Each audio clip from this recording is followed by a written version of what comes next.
Let's see if I can add a channel.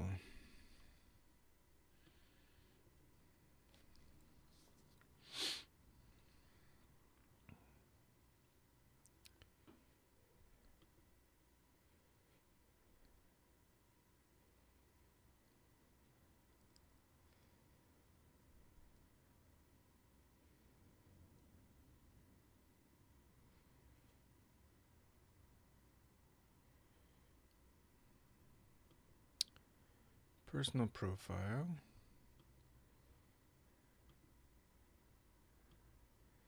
Let's try public page.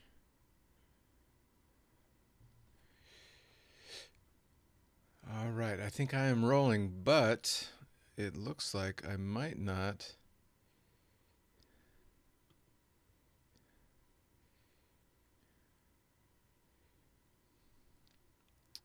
be connecting.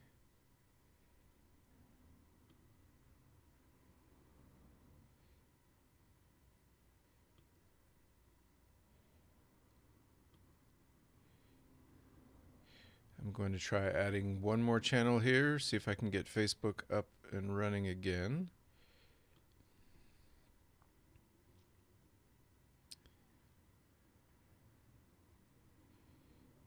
Let's see.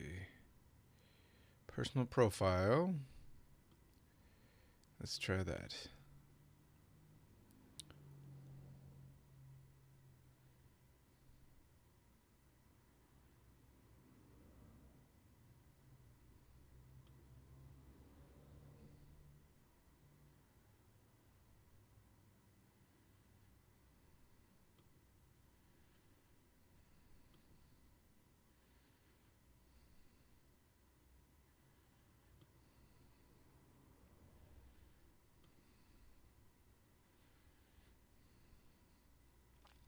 Aha! It works. It worked. All right, I can get started. So last week I had a problem connecting with Facebook Live, and I was having that same problem today. So I just reloaded everything, logged in, removed the channel from Restream, and added it again, and it seems to be working now. So hopefully those of you that would like to watch on Facebook can see me right now. I am also broadcasting this to YouTube Live, and I'm also now broadcasting it to my Dablon public page on Facebook Live. So hopefully between those four options, you'll find me if you're interested in finding me. All right, so this is the Thursday live critique broadcast. Typically, what I would like to do for these Thursday critiques is critique your work. So if you have work that you're working on or that you recently completed, I welcome you to images to me at email.com. And if you send me 3 or 4 images, and if there's something that in particular you want me to address or respond to, I'd be happy to do that. You can just include that in the email, or if you just want just feedback without any kind of explanation or prompting, then I can do that too. So either way, but I'd love to see your work. I love to talk about work that people are working on.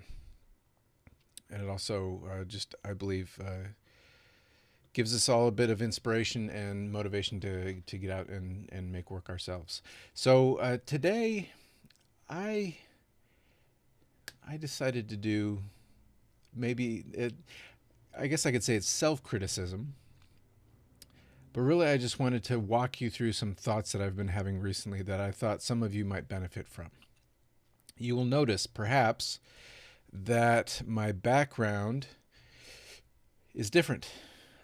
For the first, for a while now, I've had a background that was kind of swirling abstract shapes, which was okay. So what I did is I just went to the studio, I put a piece of muslin up on the wall, and I used some acrylic paint pens, big paint pens, to draw shapes and patterns. And then I started filling them in with different colors of paint, right? So the idea was just to make something more visually interesting than a plain color background, right? Which is what I have, which is what I'm back to.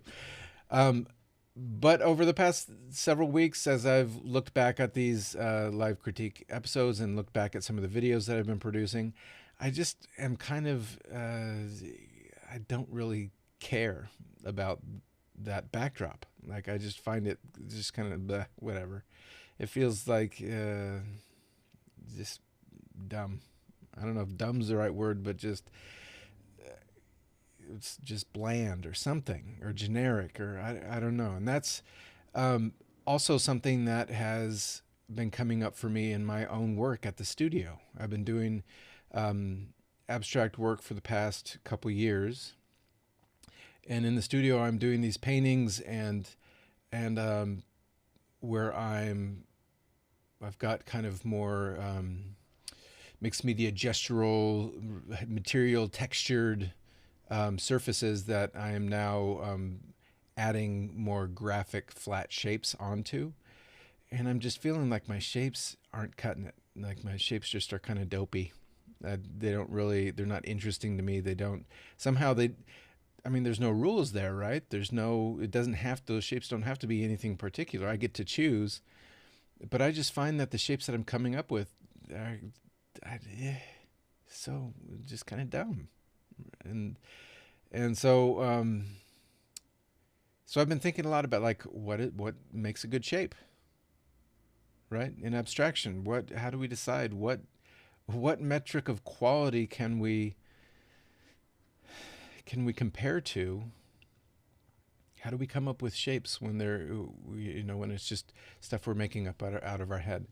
Another thing or kind of idea that's been bouncing around my head is that I know in a painting class when artists are coming up with, say, a landscape or a portrait of something out of their mind, typically, even when an artist or student of mine is coming up with something out of their mind, I always encourage them to have some kind of reference. Because when we ingest visually, when we see the world around us and memorize or remember it, I think necessarily we have to generalize. We have to simplify. We can't hold the world around us in our minds to the level of detail that it actually exists, right? There's just, it doesn't make sense. Why would we hold every detail? Why wouldn't we be more effective in how we store information? So we generalize, we simplify. So even when a student is painting a landscape or portrait out of their mind, I always encourage them to find some photo reference. So if they're doing a landscape out of their mind, I would encourage them to go find other landscapes that have the kind of colors that they would like to introduce, or have the kind of lighting, or have the kind of forms, whether it be mountains or forest or whatever the case may be. Not because they're going to render it exactly, but because the level of detail in that reference is going to enhance whatever is in their mind that's more general. It's going to add a level of believability and specificity that we just don't tend to retain in our mind, in our mind's representation of the visual world. So that's been kind of bouncing around my head. Like, well, maybe I just, I'm coming up with kind of dopey shapes, and I'm kind of as hard as I try, like I'll try to do something I've never done before, try to move my hand in a new way, and yet it's still these same dumb shapes coming out, the same things. It's like a bad dream. Like, no matter how hard I try to draw something new, it's the same thing I've always done.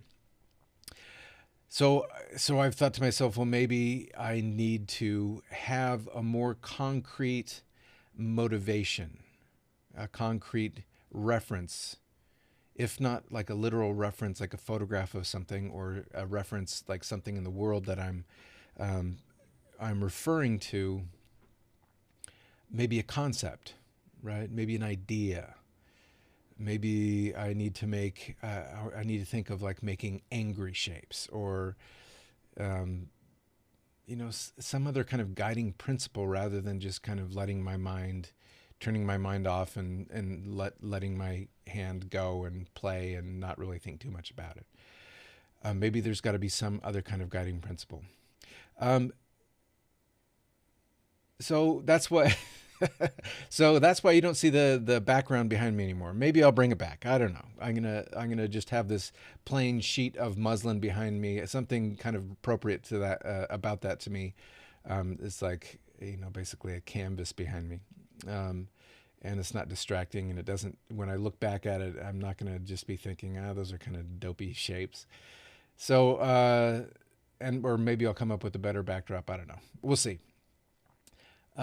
But what I'd like to do today is just look at some artists who are abstract, primarily abstract painters, and talk a little bit about the different ways these artists have come up with shapes. With abstract, I'm going to focus primarily on shapes. There's more than shape. There's pattern. There's marks. There's line. There's a lot of different elements that can be used in abstraction. But I'm going to focus primarily on shapes. So, without further ado, I am going to switch over and take a look at some of these artists. I forgot to mention at the top. I did want to mention that my podcast, the Dabble podcast, is now live. There are 3 episodes available for you to listen to. You can subscribe on iTunes. I believe I'm now on Spotify, though I'm not quite sure. I'm gonna make sure, look at that today. So iTunes, Spotify, or you can go directly to the website for the podcast, which is dabbleon.com, dabbleon.com/podcast. I would love it if you would support the podcast. If you enjoy listening to it, if you enjoy the content, then please consider supporting it. I have a way to subscribe on the website. Subscription will also be hopefully an option on iTunes and Spotify in the near future. It's not set up yet. But the podcast especially is something that I really love doing. I love having conversations with other artists, and if it's something that you would like to see continue and that you get value from, I hope you'll consider subscribing and helping me continue to do it, because it does take time and money. So, the other thing that I want to mention, I should have these like notes to myself. The other thing that I want to mention is I have 4 workshops in person. I am fully vaccinated now, and everybody in my studio space is fully vaccinated. So I'm ready to get back to it. I'm ready to have in-person workshops. I have 4 that I am planning, and I'm going to be publishing information about these 4 live workshops at the website dabbleon, dabbleon.com. Those are coming up in the next. The first one is, I think, in 2 weeks. But again, I'll publish dates on the website. I'm also going to be sending information out to my email list. So if you're on that, you will be getting it for sure. If you're not on my email list, you can subscribe to the email list at dabbleon.com. Up at the top, I have a button where you can subscribe to the email. To email updates. All right. So without, I think those are all the comments, all the information I have to give you. I'm going to switch over to my computer screen here, and let's take a look at some artists. So again, we are looking at shapes. So how do abstract artists come up with interesting, compelling, authentic, challenging, worthwhile, not dumb shapes? How do they do it?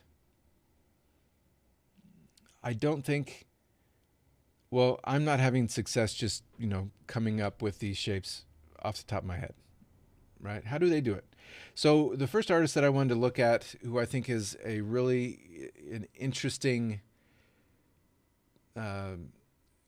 person to look at along these lines, is Mondrian. So Mondrian, if you're not sure who that is, you probably are most familiar with this kind of work from Mondrian. So this is what we're shown in elementary school. I remember, I think it was even in kindergarten.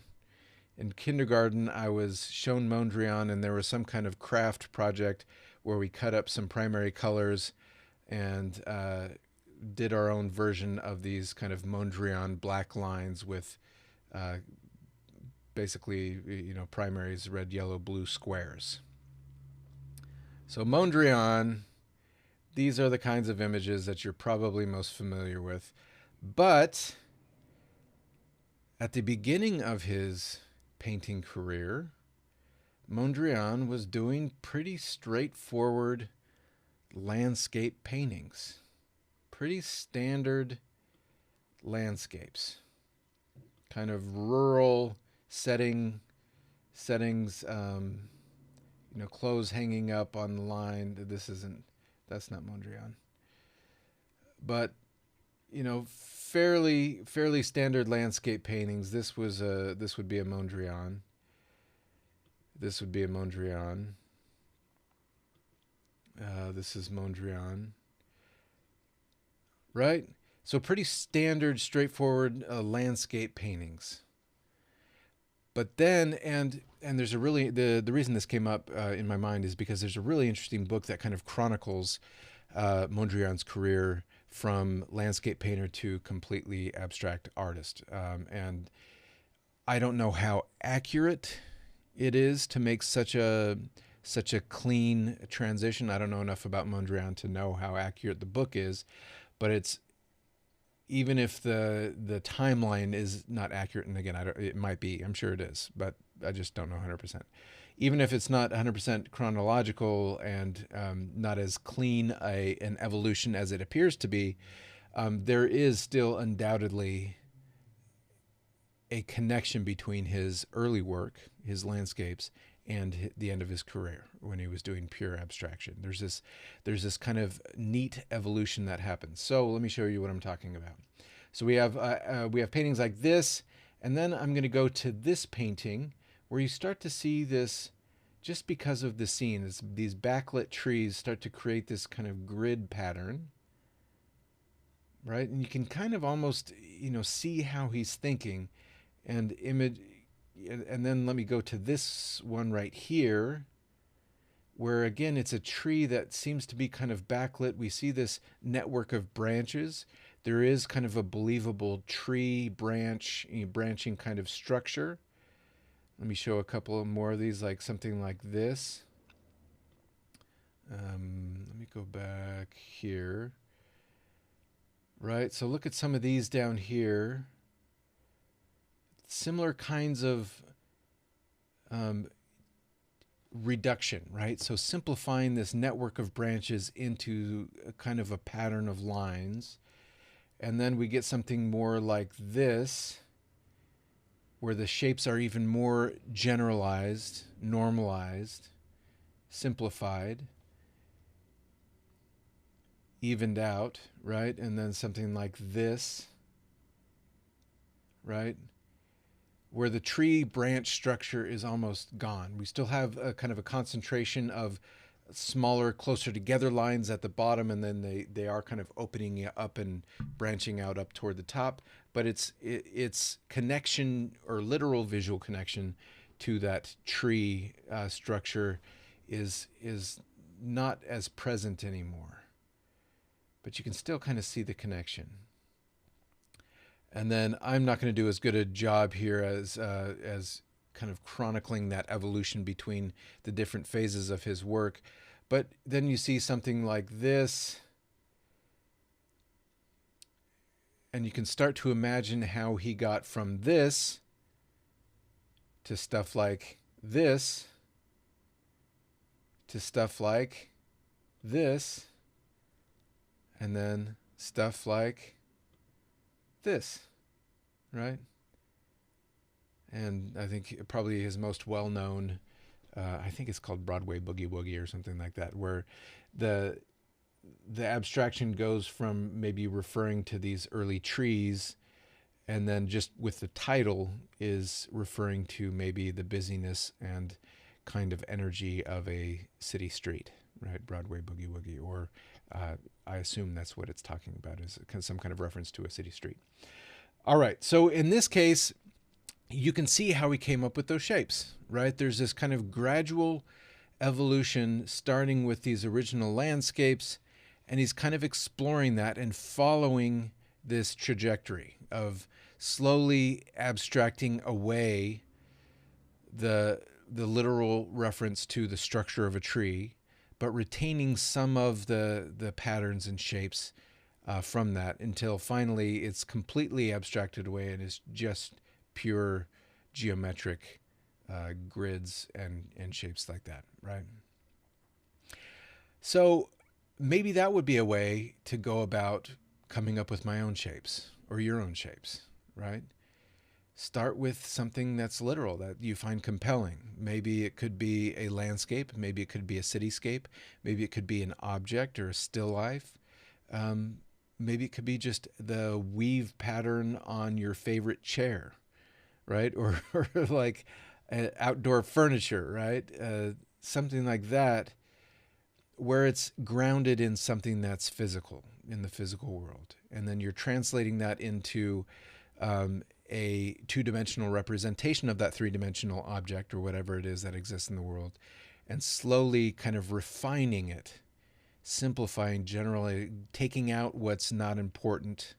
And again, it's kind of up to you what feels necessary, and finding an abstracted version that retains whatever it is that first interested you, or evolves that whatever it is that first interested you into something else, right? I don't know. I think there's something compelling about that.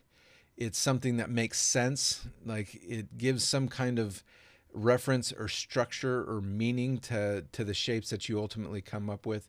I think it's a good way to go. Miro, I don't really care much for Miro's shapes, but he's well known. I think he has this attachment to the surrealists, where in the background, you can see he has this horizon line, or maybe this architectural lines with kind of a window reference there, and maybe the point where the wall meets the ground in the background behind all these busy shapes.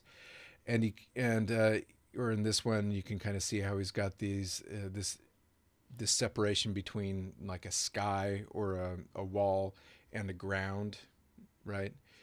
And then that's the context for these abstract shapes kind of floating in. And often there will be faces, like you can see right here in this one. It's probably too small to see where you're at, but there's kind of a little Winnie the Pooh face almost right there.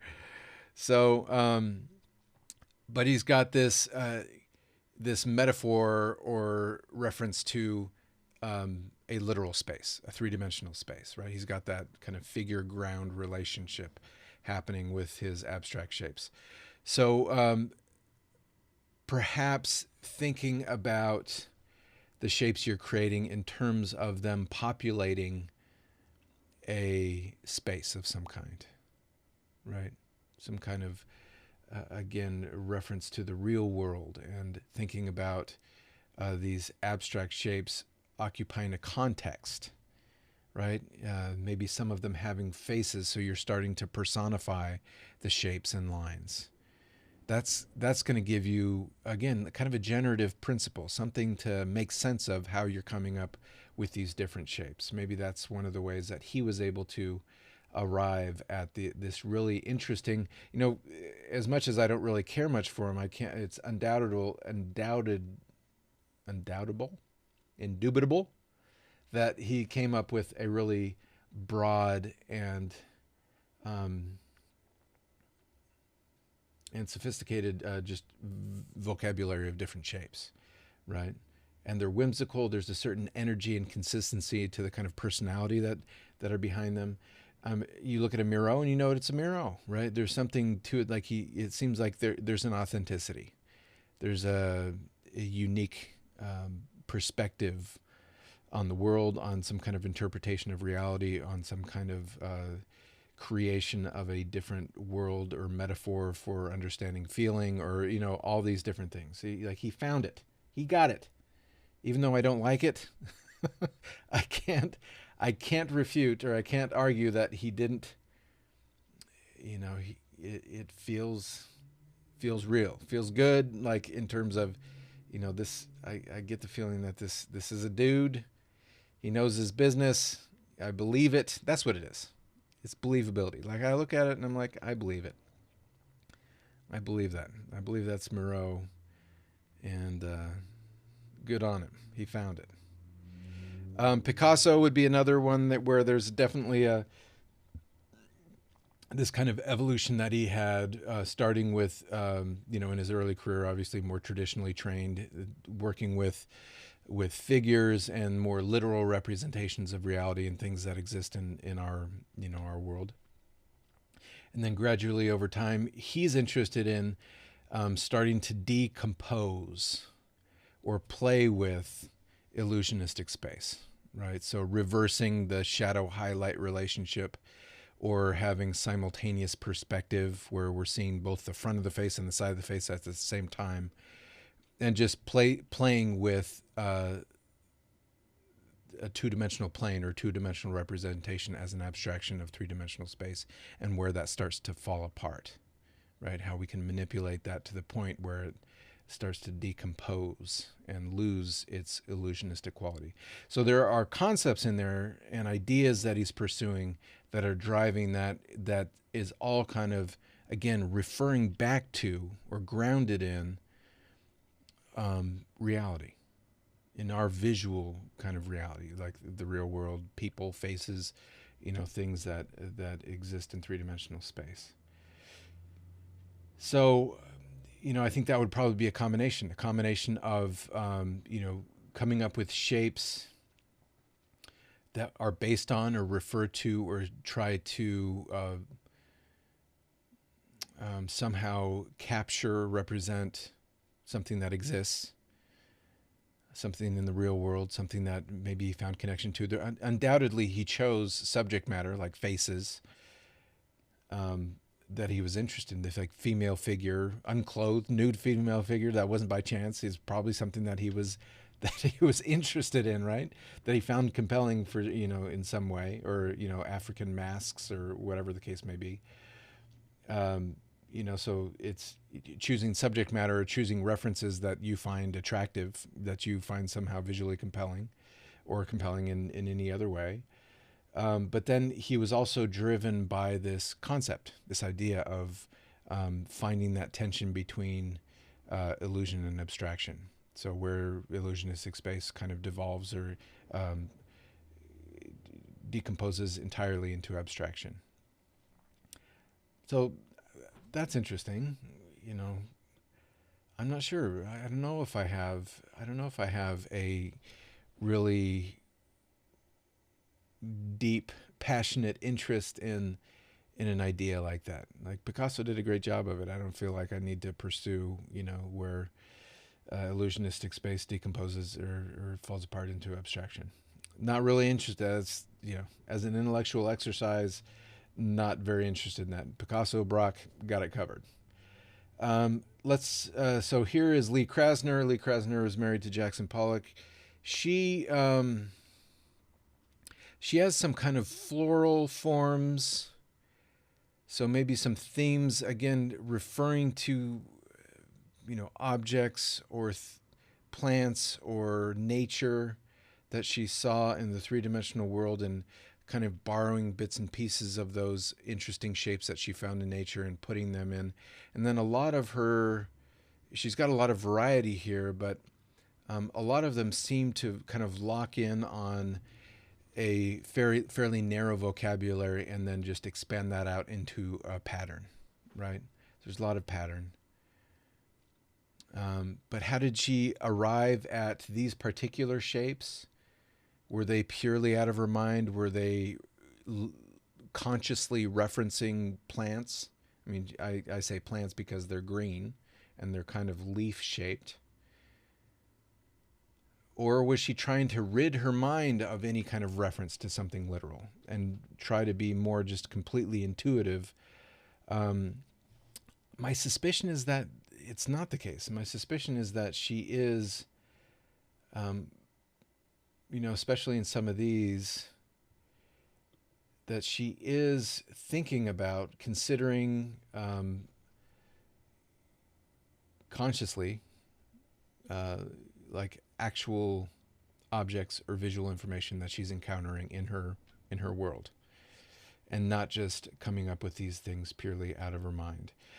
She might have been also kind of keyed into what Jackson Pollock was doing. Undoubtedly, there was crossover, and they influenced each other because they lived with each other, and they were, constantly in dialogue about their individual work. And I should probably know more than I do. I have not read a ton about Lee Krasner and Jackson Pollock. I primarily know their work from seeing it in museums and the little bit of talk about them in art history classes. But she might have been influenced by Jackson Pollock's interest in gesture, in the movement of the artist's body, in the buildup of visual information as it represents how the artist is moving through space, right? So there could be some of that as well. And I wanted to bring in Jackson Pollock for that reason, right? That he was dripping paint and rolling marbles across the canvas, and it became this kind of dance and this record of a gesture, record of the artist's body moving through space. But even Jackson Pollock toward the end of his career, and he had an evolution, of course, as well, and his evolution was informed by a lot of the other artists in his time, or the art theorists in his time. Toward the end of his career, though, he, before he died, he started seeing faces in his abstraction, and started wanting to to define those faces that he was starting to see in his drips and in his abstract work. So he kind of went the opposite way. Like maybe, and I know there are other artists that do this as well, where you kind of scribble and you start finding representation in those abstract marks, and start making, finding chickens, or finding, with all abstraction, it seems like, people come in and inevitably, somebody will say, oh, that kind of looks like whatever, a sunset, or that kind of looks like a barn, or like, we're pattern making machines, so we're going to find meaning in just about anything, in any kind of abstraction. But he's somebody that kind of went back from pure abstraction that was based on a principle like a gesture and movement, and then started reading into it something that was more representational and literal. So maybe that's a way to get at shapes. Couple more here. I want to talk about, or look at, Richard Diebenkorn. Fantastic artist, and definitely had this interplay between literal representation, where he was doing landscape paintings and figure drawings and paintings. The Ocean Park series was, based on the landscape that he was surrounded by. But then taking that out, and again, kind of like in the way that Mondrian did, like taking out all the representational aspects of it and keeping maybe what was most compelling, or kind of pushing that into complete abstraction, so there wasn't any kind of reference to a literal space or literal objects in space, and it became just about color and shape and proportion and these types of things. So I can see, I don't know if you get Diebenkorn's abstract paintings without his starting in and being grounded in landscape, right? I don't know if you get this painting right here.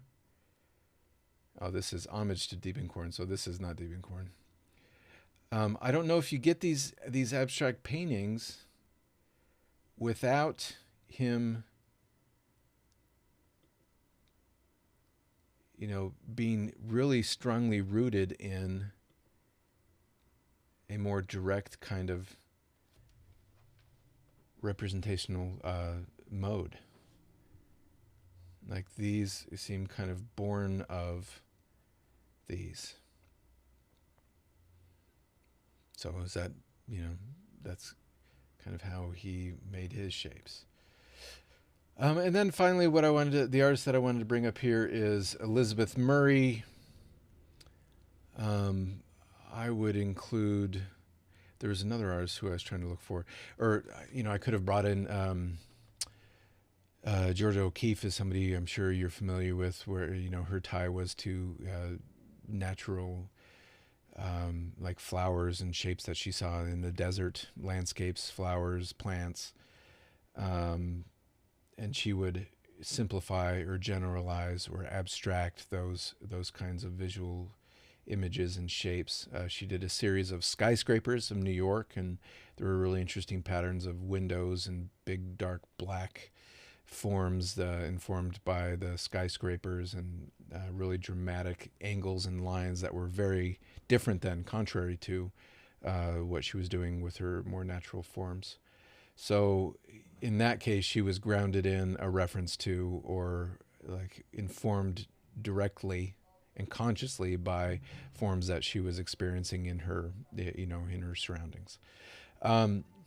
Okay, so the last one that I wanted to bring up here was Elizabeth Murray, and I would count my studio mate David Lloyd as somebody who kind of falls in this camp too. And she's got this kind of more,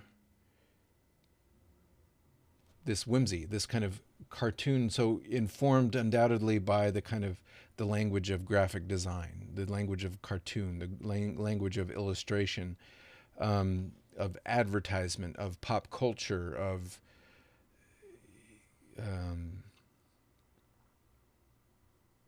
we've got these kind of intertwining fingers. It's whimsy, it's silly, but there is some reference sometimes to three-dimensional form, but it's more of a caricature or an exaggeration of three-dimensional form.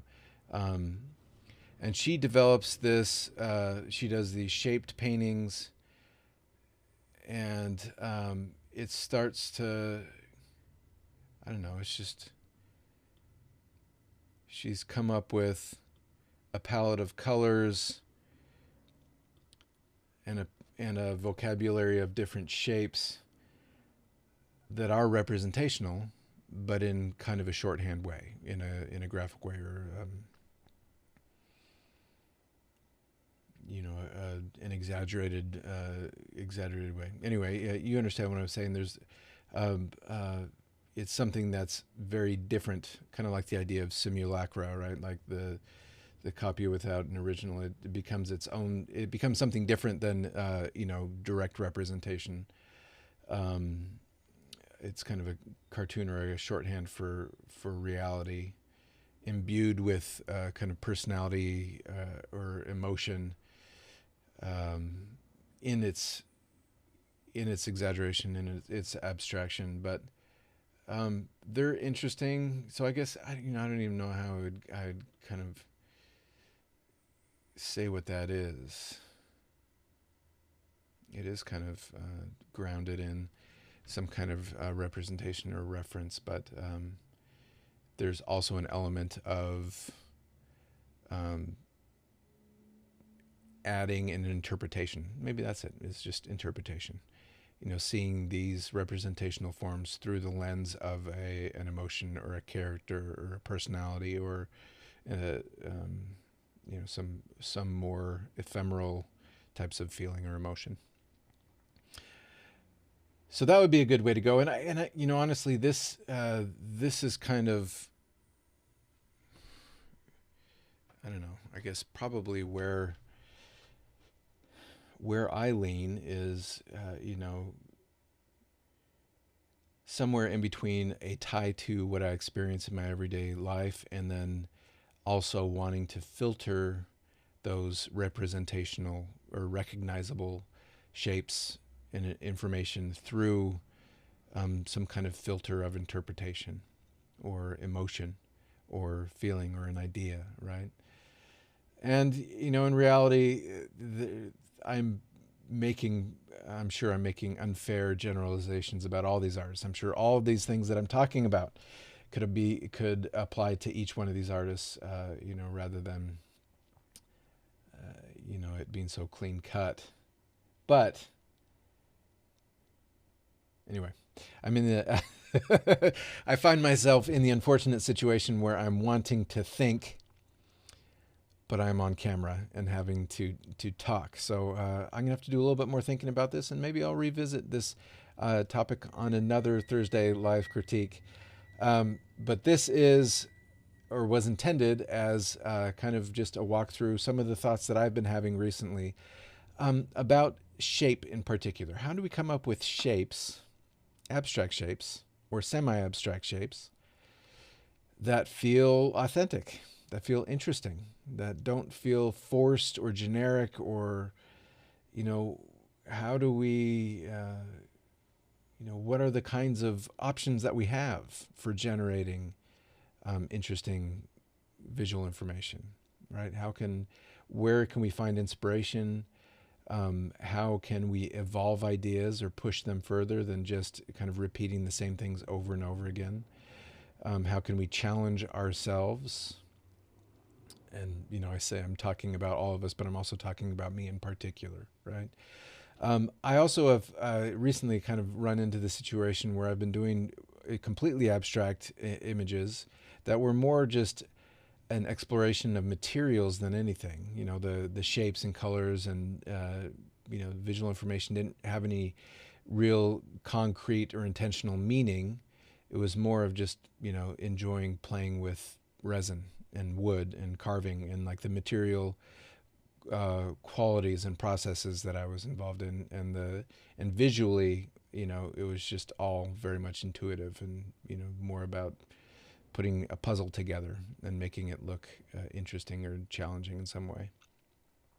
But I'm finding recently that I long for representation, that I'm kind of missing faces and figures and some kind of literal representation of ideas and characters and some more direct kind of literal thinking rather than just a kind of a play of materials and visual information. So anyway, it's helpful for me to talk about these things out loud. Hopefully you found this somewhat helpful in your own exploration of shape. If you're interested in abstraction, I think these things also apply to pushing ourselves in interpreting even if we're doing representational artwork, pushing representation through some kind of interpretive lens or thought process. So with that, I'm going to end for today. I'm going to end my rambling. Somehow I managed to draw this out. I thought this would be just like a 20-minute exploration of a thought, but as usual, I can ramble for a while. So hopefully this was somewhat informative and walking through some of these ideas and taking a look at some of these artists. If you would like me to critique your work in the future, again, email me at Dabbleon, that's DABBLEON, at gmail.com. If you're interested in the Dabbleon podcast, you can find it and subscribe on iTunes, or hopefully Spotify by the end of it should be already, but by the end of the day for sure. And then if you want to see pictures of the artist's work who I interview or listen directly on the website, you can find that at dabbleon.com/podcast. If you have any questions, concerns, or whatever for me, you can email me again at dabbleon@gmail.com. And I will see you next week, 11 a.m. Los Angeles time, right here, either on Facebook Live or YouTube. And with that, I will say goodbye. Have a fantastic week. And hopefully those of you that are nearby, I'll see you very soon in a workshop at my studio space or in a class online. We'll see y'all. Have a good week. Bye-bye.